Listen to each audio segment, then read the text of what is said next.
Viva Voz, com Vera Magalhães.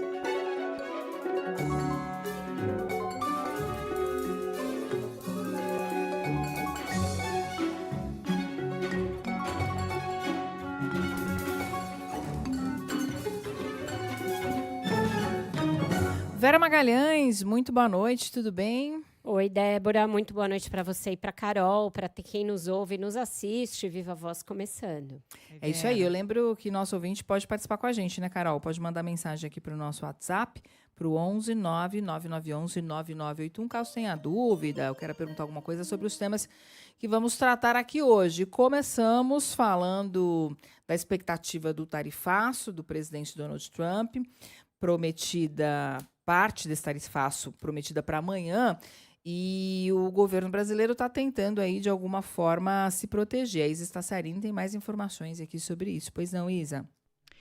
Pois é, Débora, depois que o projeto foi aprovado, né, na Comissão de Assuntos Econômicos, o texto que prevê uma reciprocidade econômica, nós fomos ouvir a diplomacia brasileira, que avalia que o texto é um importante marco legal, isso se for necessário o Brasil retalhar países que impõem barreiras econômicas aqui ao governo federal. E claro que é uma resposta a um possível tarifaço do governo americano Donald Trump, previsto para amanhã, depois que os Estados Unidos já taxaram os 25% do aço e do alumínio brasileiro.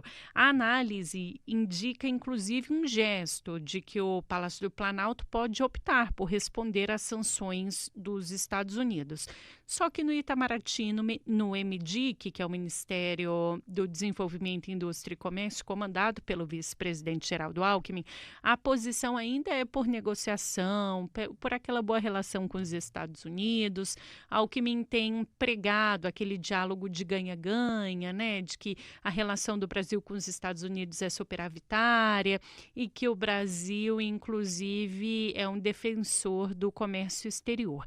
Um diplomata disse, porém, que as opções não são excludentes, ou seja, o Brasil pode seguir ainda a linha da diplomacia da boa relação, mas sim respondendo às sanções. Inclusive, ele frisou que o caminho passa por defender o interesse nacional. Inclusive, o Itamaraty tenta uma conversa entre o chanceler Mauro Vieira e o representante do escritório do representante comercial dos Estados Unidos.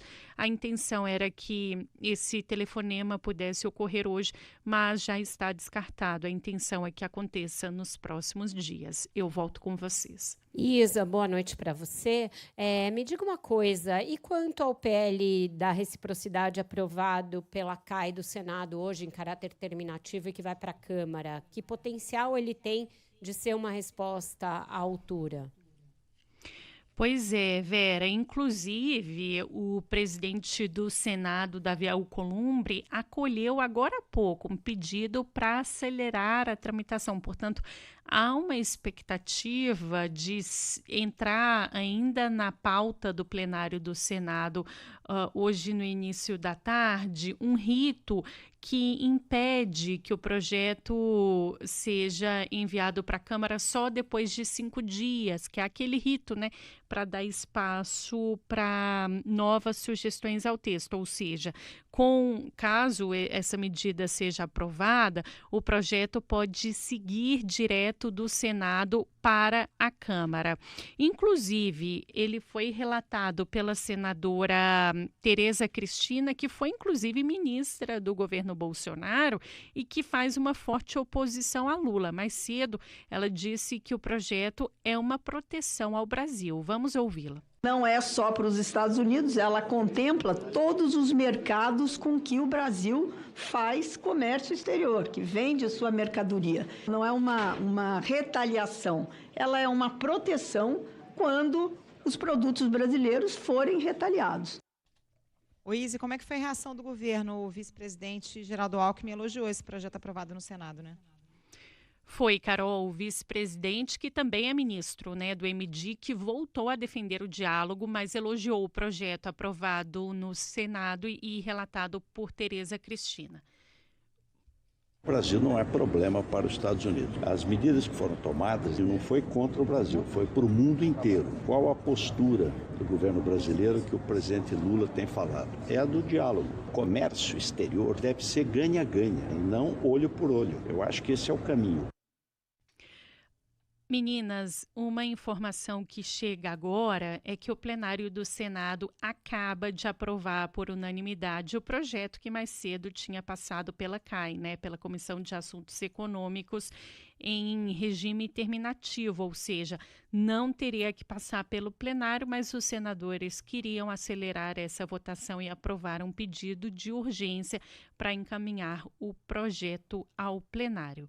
Mais cedo, o ministro da Fazenda, Fernando Haddad, disse que uma retaliação dos Estados Unidos contra o Brasil seria injusta.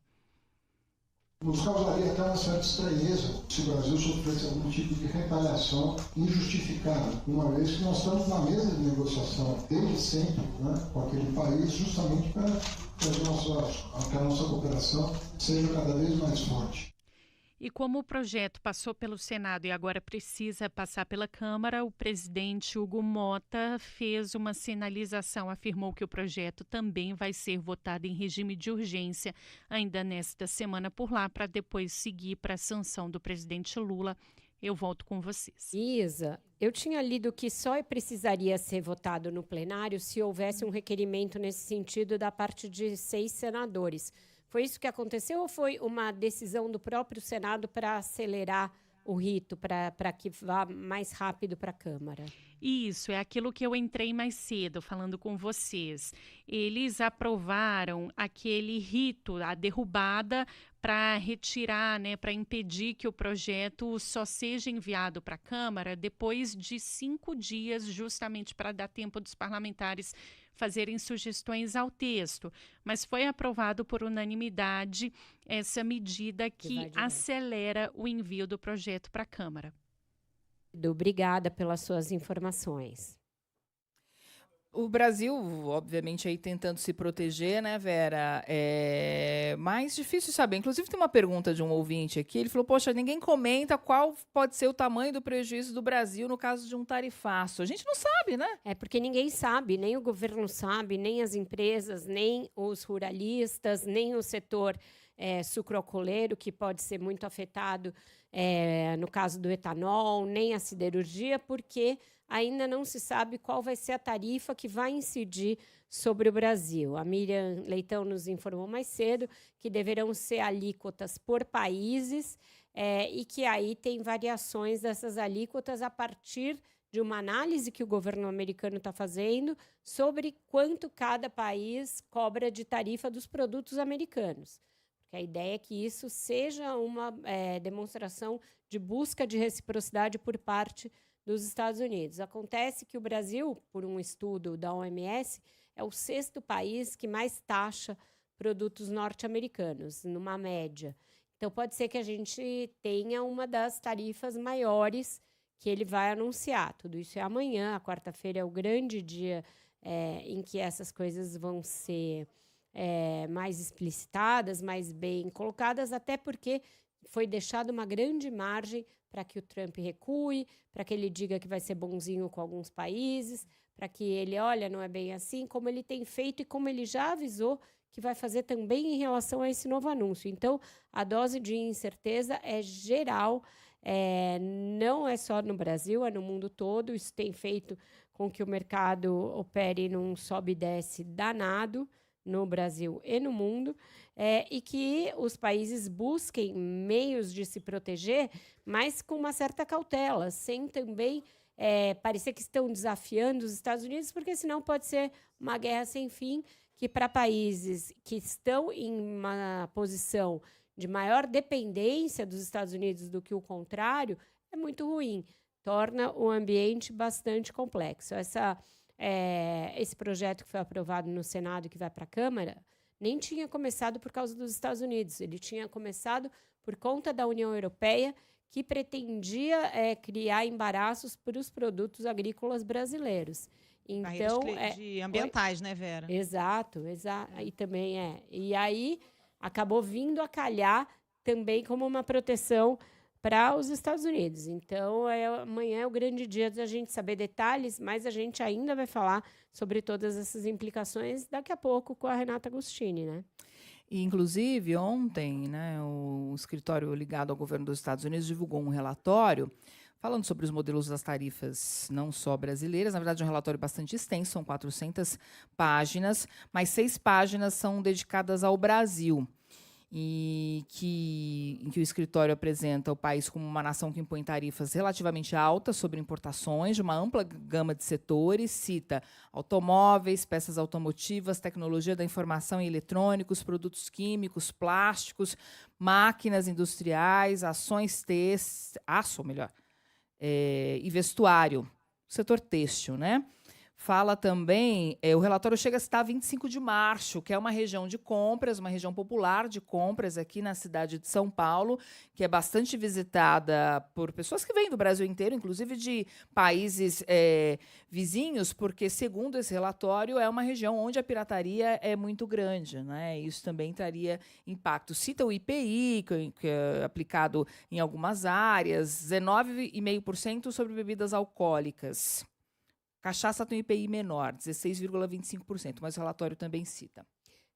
Então a gente tem um risco aí de estar entre os países que vão ser mais taxados, com consequências bastante complexas para vários setores. Falando ainda em Congresso, mas migrando um pouquinho para a Câmara, a gente tem visto nos últimos dias um crescimento da pressão da bancada do PL para o projeto de lei que propõe anistia para os condenados do 8 de janeiro, e que é uma porta de entrada para buscar anistia também posteriormente para os condenados desse processo que está começando agora, dos implicados em tentativa de golpe antes do 8 de janeiro, ainda no governo Bolsonaro.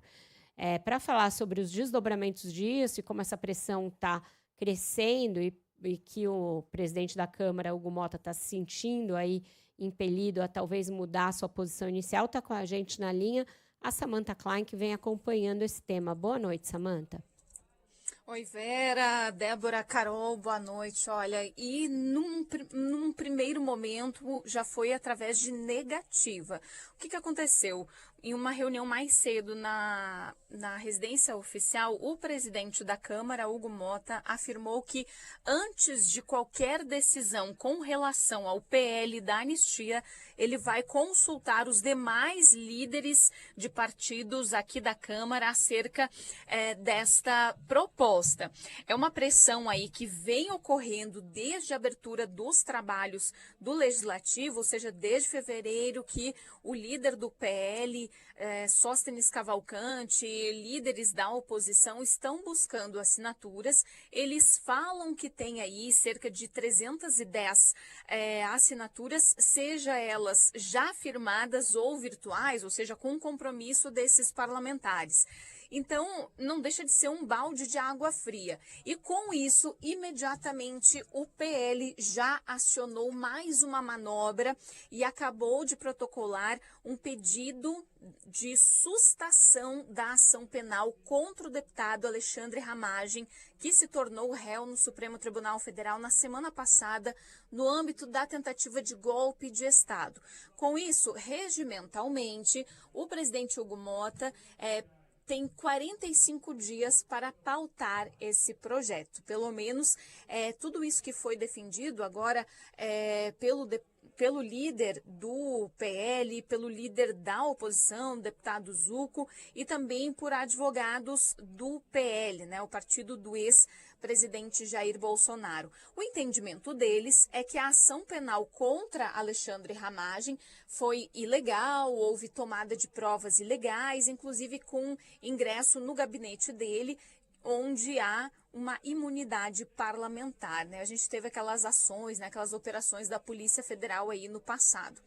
E o que eles entendem? Que se abre também uma brecha para a suspensão total dessa ação penal. O que é difícil de sustentar isso, mas é uma das estratégias do PL nesse âmbito da ação penal que envolve aí o ex-presidente Jair Bolsonaro. E com o balde de água fria sobre o PL da anistia, o partido do ex-presidente já fortaleceu hoje mesmo a estratégia de obstrução da pauta.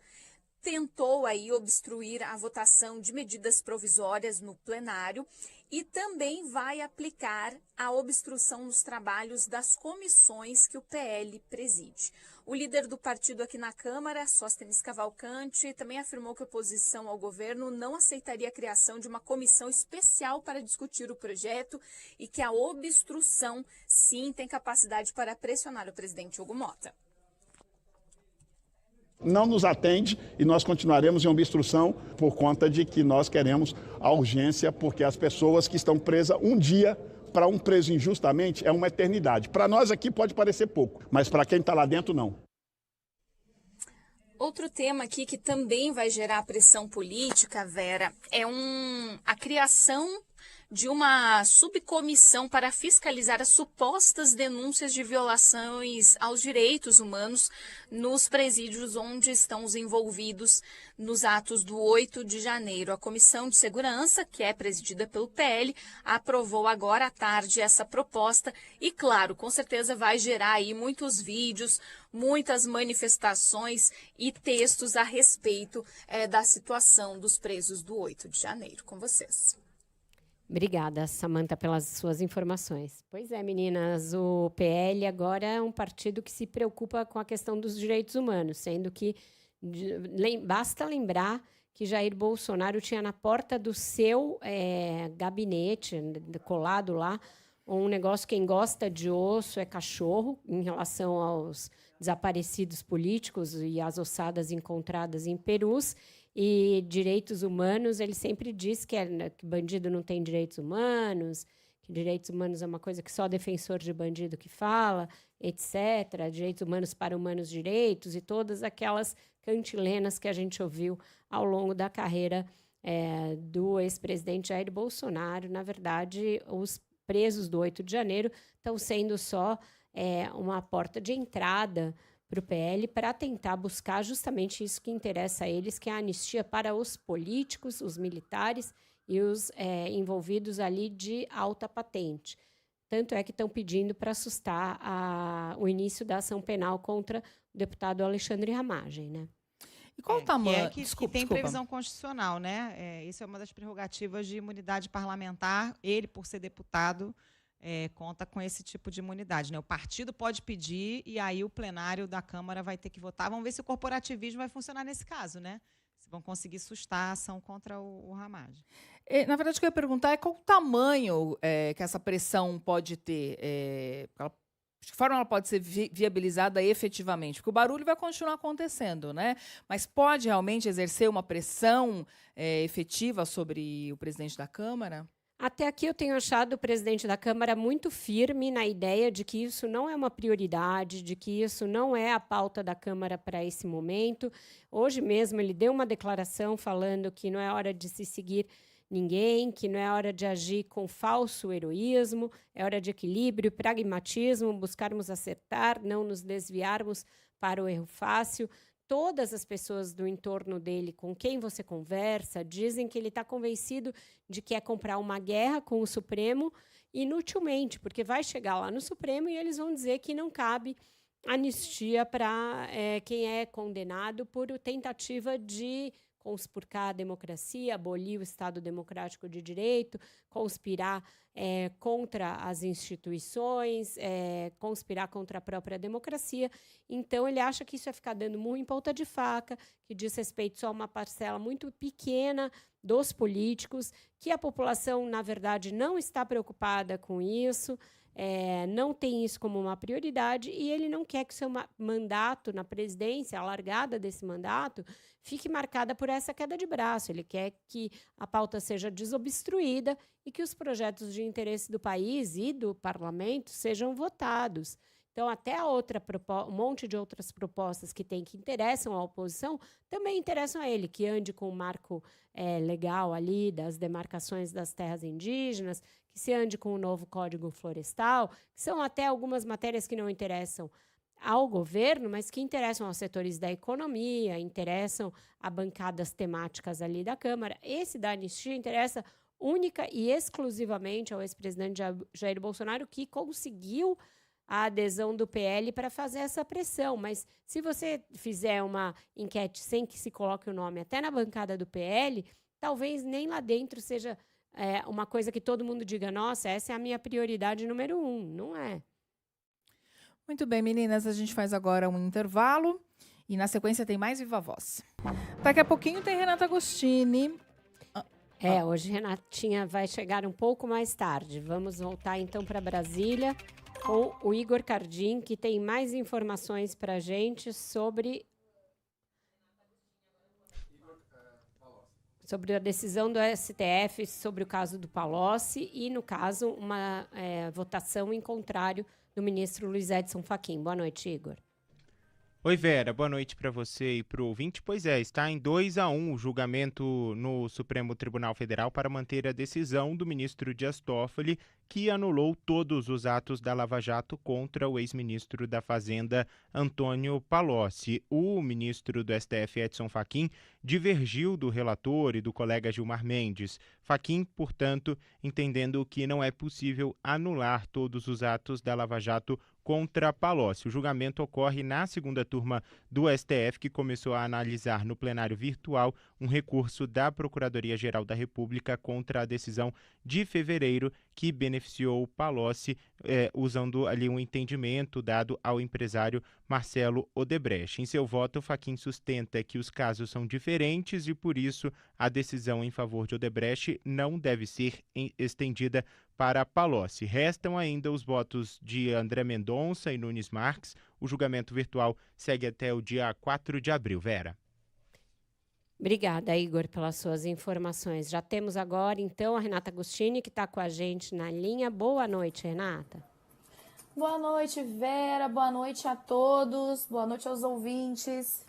Renata, a gente está aí na expectativa para amanhã, todo mundo aí ali com uma certa ansiedade para entender o que vem desse tarifaço que o Donald Trump está ali maquinando, preparando, anunciando há tanto tempo, e o Brasil já tentando se precaver em relação ao que pode sobrar para nós. Já dá para ter uma ideia mais clara da parte que nos cabe nesse latifúndio? Pois é, Vera, ainda há uma, digamos, névoa muito grande. Eu estava falando agora há pouco com uma fonte da diplomacia que repetia, assim, por mais que nós estejamos acompanhando muito de perto, me dizia essa fonte, nem no Wall Street eles estão com esse quadro fechado. Então, a gente vai precisar mesmo esperar para ver o anúncio, porque se fala em taxação linear, se fala em algo que vá atingir, né, diversos países, uma taxação linear que possa se somar às de grupos específicos, setores específicos que já tenham sido taxados. A nossa colega Miriam Leitão falou sobre isso logo cedo no Jornal o Globo, mas esse cenário pode ser muito distinto a depender do tamanho dessa taxação, a se confirmar, né, esse movimento de taxação linear. Então, o que tanto no Itamaraty quanto no Palácio do Planalto tem se buscado nessas conversas de bastidor, e hoje eu tive tanto com uma fonte no governo, no Palácio, perdão, quanto uma fonte da diplomacia, é tentar mostrar que pode variar, os efeitos para o Brasil eles podem variar bastante. E aí, o que eles dizem? Isso não significa que, primeiro, já não estejamos estudando opções para uma eventual retaliação. Então, já começar a pensar, bem, a depender do que vier, onde a gente pode revidar, isso é natural e a diplomacia já está fazendo. Mas não dá para a gente já antecipar o quão gravoso isso vai ser, porque propositadamente o governo americano tem deixado os outros países e os corpos diplomáticos muito em dúvida sobre o caminho que será adotado. De qualquer forma, e aí para devolver para vocês, a gente já viu uma movimentação prática hoje no Brasil que se enquadraria, digamos, uma coreografia ali preparatória, que é a aprovação, perdão, no Congresso, especificamente no Senado, numa comissão do Senado, dessa lei da reciprocidade, que já era um desejo antigo da oposição, mirava outra coisa, mas nesse momento está virando uma prioridade dos congressistas. Oi, Rê, tudo bem? O governo tem dito que uma medida não invalidaria a outra, né? Poderia entrasse no acordo via diplomacia ou lei de reciprocidade. Mas imagino que o governo prefira, por diversas razões, tentar fazer isso via acordo. Só que, por exemplo, já tinha uma possibilidade, ou uma solicitação, né, de uma reunião do ministro Mauro Vieira hoje com representantes dos Estados Unidos, que já não aconteceu. Isso demonstra dificuldade nessa negociação? Pois é, a lei da reciprocidade, ela entra como, por isso que eu falei assim, uma coreografia ali preparatória, porque ela entra como um trunfo, né? Se a gente quiser lançar mão de um mecanismo para revidar o que os Estados Unidos farão, ela acaba sendo um caminho importante porque nos dá instrumentos e nos dá celeridade. Essa lei, ela começou a ser gestada no Senado mirando as medidas que a União Europeia estava tomando em relação ao Brasil e que poderiam dificultar as exportações, especialmente do agro. É por isso que a relatora é a Tereza Cristina, a senadora Tereza Cristina, que tem uma ligação muito forte com a bancada do agro, e por isso que ela vinha tendo o respaldo da oposição, que é muito forte na bancada do boi, que a gente chama. Mas, nesse momento, com o avanço do Trump, ela ganhou um novo tipo de visão dos congressistas, por isso acabou sendo aprovada dessa maneira ali na Comissão de Assuntos Econômicos. Está havendo, inclusive, um pedido para que a Câmara também seja célere e aprove nesta semana, para que o Brasil já tenha esses caminhos à sua disposição, no caso, o Executivo. Na Câmara ali tem um parênteses, né? Porque para isso acontecer precisa entrar em acordo ali com o PL, o partido do ex-presidente Jair Bolsonaro, que está dizendo que não vai parar com a obstrução nem para isso. Vamos ver se eles vão conseguir dobrar o PL. De qualquer forma, Débora, você traz um aspecto muito importante que esses caminhos não são excludentes. Então parece que a gente está chovendo no molhado e recorrendo muito ao depende, mas a verdade é que enquanto não se souber o que vai vir e na magnitude que ela vier, não dá para o governo antecipar o que ele vai apresentar. Agora, quando você fala, sim, o governo tende a preferir o caminho negocial da diplomacia, sim, porque aí você não vai estar tentando esticar a corda para que os Estados Unidos possam eventualmente retroceder, né? Você já está entendendo que você vai ali sentar na mesa com os Estados Unidos e eventualmente chegar a um acordo. Esse seria o caminho de predileção, sim, do governo brasileiro, mas tem que ver o que os Estados Unidos estão a fim de tocar. E lembrando, não é uma medida que vai atingir somente o Brasil. Então, como a gente está falando aí, né, de um tarifaço, como são múltiplos alvos, a gente também tem que lembrar que vai depender do que ficou prioridade para os Estados Unidos negociar antes.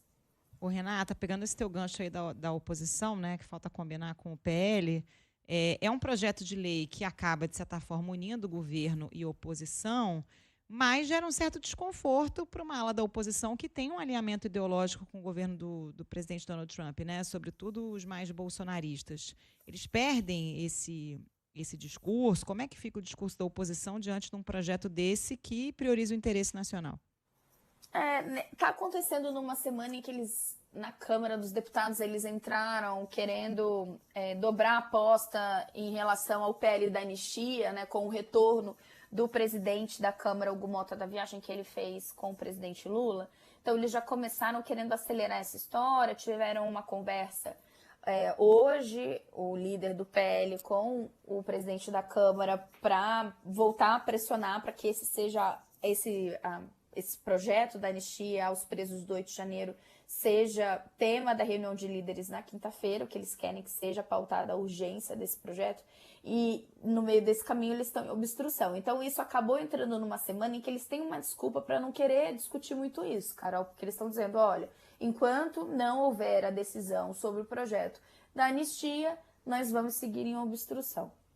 Agora, é importante, me parece aqui, sim, existe esse alinhamento com o governo dos Estados Unidos, mas quando a gente está falando de impor custos ao setor produtivo, a gente pode antecipar e será absolutamente esperado que eles também sofram pressão do PIB. Então, tudo bem que vocês, ideologicamente, né, vocês da oposição, estejam aliados com o governo Trump, mas a gente tem questões da vida real e isso costuma ter um eco muito relevante para quadros importantes da oposição.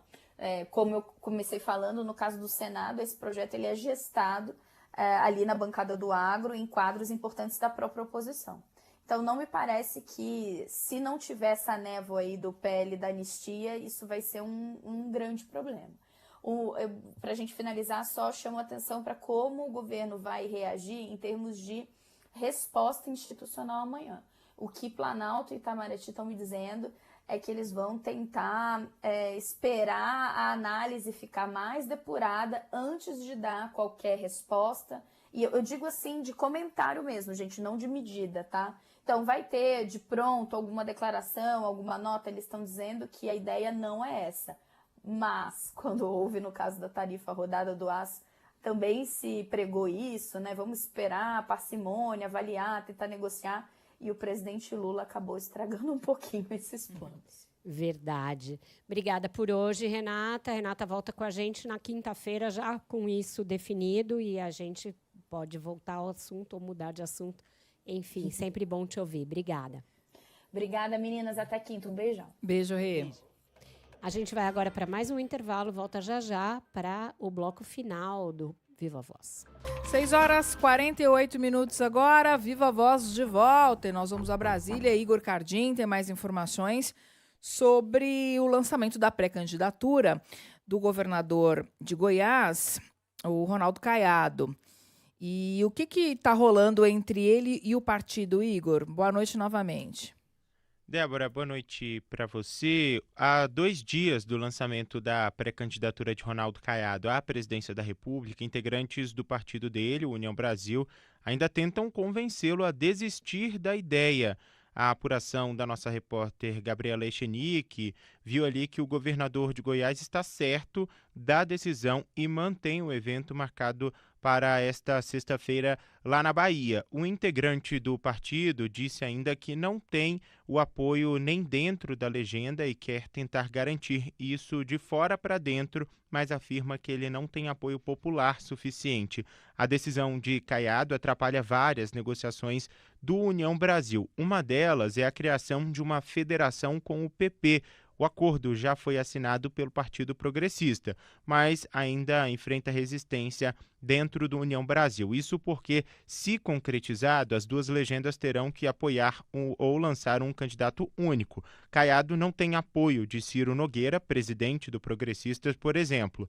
Outro impasse gerado com a pré-candidatura de Caiado é a permanência do partido no governo Lula. Internamente, a legenda ainda discute se pode apoiar Lula em 2026 ou se desembarca do governo antes. Enquanto isso, Lula discute eventuais mudanças na esplanada e pode tirar um ou mais integrantes dos ministérios ali dedicados ao Centrão. Hoje, o União Brasil tem 2 ministérios, além de Valdez Góes, que apesar de não ser do União, entrou na cota da legenda por ter sido indicado por Davi Alcolumbre, presidente do Senado. Débora. Obrigada, Igor Cardim, Brasília, pelas informações. A justificativa do Ronaldo Caiado, né, meninas, é de que ele é bem avaliado em Goiás, mas ainda é desconhecido no Brasil. Essa pré-candidatura pode desidratar aí no meio do caminho, diante de todos esses questionamentos, Vera? Certamente, Débora. O que está acontecendo agora é que todos os nomes da direita que sonham com uma candidatura presidencial devem colocar o seu bloco na rua nas próximas semanas, pelo fato de que tem esse vácuo. O Jair Bolsonaro inelegível, com uma possibilidade grande de ser condenado ainda neste ano, em sendo condenado, uma vez encerrada a fase de todos os recursos, ele pode vir a ser preso, se for mesmo confirmada a sua condenação, e aí se cria uma disputa dentro da direita por essa candidatura. O próprio Bolsonaro tem, de alguma maneira, estimulado um pouco essa disputa. Ele teve recentemente com o governador Tarcísio, vai estar com o Ratinho Júnior nos próximos dias. Ele e o Caiado têm uma distância maior, tiveram um desentendimento no ano passado na eleição municipal, então, para o Caiado, ele não deverá fazer nenhum gesto no mesmo sentido, mas Caiado tem dito que vai ser candidato ainda que haja outros nomes da direita, porque ele não quer voltar ao Senado, já tem 2 mandatos de governador, então o destino dele seria a candidatura presidencial. Ele esbarra nesse momento nessa reticência aí do seu próprio partido. A União está negociando uma fusão, uma federação com o PP, acha que isso pode atrapalhar, tem cargos no governo, Davi Alcolumbre tem outros planos, quer ficar no governo enquanto for possível. Então, eles não querem sair gastando dinheiro do fundo eleitoral, do fundo partidário, com uma pré-candidatura que pode não dar em nada, que pode dar em água ou que pode ser até por outro partido. O Caiado não descarta a possibilidade de migrar para uma outra legenda se o União Brasil não der a candidatura para ele. Então, é isso, ele não tem muito a perder, vai sair nesse roadshow aí pelo Brasil, vai fazer esse pré-lançamento, mas o União não quer gastar seu rico dinheirinho pondo azeitona na empada dele, não. Tem efeito cascata, né, Vera? Porque a direita começa a se movimentar em São Paulo, por exemplo. Quem quer disputar o governo do estado já se movimenta, né? Ricardo Nunes, Gilberto Kassab, Ricardo Salles, todo mundo só esperando para ver se o Tarcísio vai, né? Fazendo aquele empurra assim, vai, porque a gente está aqui embaixo querendo disputar o governo do estado. Exatamente, é isso. Ele quer ser candidato a qualquer maneira, mas o partido tem outros planos, inclusive de esticar essa corda o quanto ele puder e decidir só lá na frente, diante de pesquisas que sejam mais claras quanto às chances do Lula e da oposição. Só antes do próximo tema, ainda sobre esse assunto, digamos que ele leve essa pré-candidatura, essa candidatura até o fim e seja mais uma candidatura da direita. Caiado e mais alguém escolhido por Bolsonaro, abençoado por Bolsonaro, talvez, considerando que ele...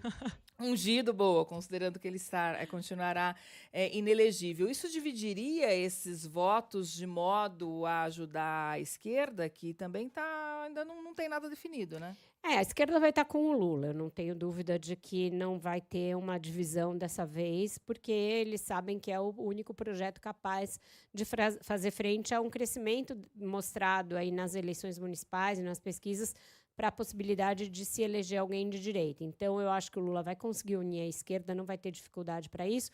A dúvida é esse centrão aí, para que lado vai. Ninguém acredita que também haja uma candidatura de centro viável, por exemplo, que a Simone Tebet saísse candidata novamente, ou alguém como o próprio Alckmin, com um perfil mais liberal. Então, ficaria, de novo, uma divisão, uma candidatura do Lula tentando atrair um certo centro, e aí a direita que pode ser cindida em 2 ou mais candidaturas. Isso, num primeiro turno, favorece o Lula. Ele poderia, num caso de uma direita dividida, vencer o primeiro turno, portanto, passar ao segundo turno na frente, mas hoje ele não teria como vencer no primeiro turno. Nenhuma pesquisa mostra isso.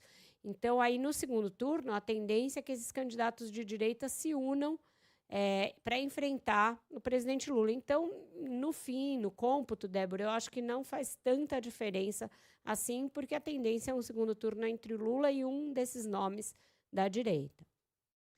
Gente, vamos mudar de assunto, porque o Paraguai convocou o embaixador do Brasil, depois que veio à tona aquela informação de que houve espionagem, né, na ABIN de autoridades paraguaias. A Estaciarina tem os detalhes. Ô, Isa.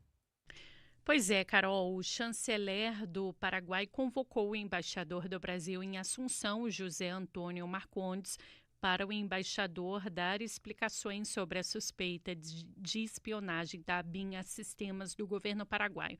O chanceler do país vizinho também chamou o embaixador do Paraguai aqui no Brasil para dar explicações sobre o que disse o governo Lula. Fontes do Itamaraty disseram que o governo federal já apresentou ao Paraguai uma linha do tempo que aponta que essa suspeita de espionagem ocorreu no governo Bolsonaro, mas tudo veio à tona, né, com o servidor da ABIN que relatou à Polícia Federal essa suspeita e que inclusive disse que de fato começou no governo Bolsonaro, mas continuou no governo Lula, inclusive com anuência do atual diretor da ABIN, o Luiz Fernando Correia. Inclusive, diplomatas falam que as explicações foram prestadas já ao Paraguai de forma pública e em contato entre os dois governos, inclusive entre os chanceleres, mas que vai apresentar novamente ao Paraguai o que o país está buscando de respostas. Lembrando que a Polícia Federal abriu um inquérito para apurar o vazamento das informações que, inclusive, são investigadas no escopo da ABIN paralela, e em outra frente o caso vai ser debatido amanhã na Comissão de Controle da Atividade de Inteligência do Congresso, que vai ter o deputado bolsonarista Felipe Barros, do PL, como presidente.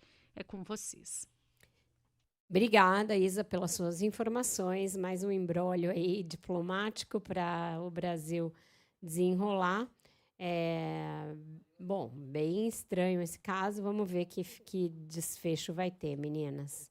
Ficamos por aqui? Ficamos por aqui. Antes, Vera, eu queria aproveitar para trazer o resultado da enquete da casca do ovo. Lembra que você lançou essa enquete na semana passada? Qual que era a polêmica mesmo? Era se era casca amarela ou casca branca. Espero que a casca amarela, a melhor, tenha vencido. Pois é, eu estou procurando aqui. Na verdade, você lançou a polêmica, eu fiz uma enquete nas redes sociais e a gente fala muito aqui no nosso grupo do Viva Voz. Achei, casca amarela ganhou com 66% dos votos. Casca branca ficou com 34%. E hoje, isso não é 1º de abril, isso é real, mas hoje, 1º de abril, um monte dessas notícias que parecem mentira poderiam ter sido realmente uma brincadeira de mau gosto. Inclusive, um tiroteio bárbaro que houve aqui embaixo da CBN resultou numa morte banalizando ali a vida humana em plena luz do dia.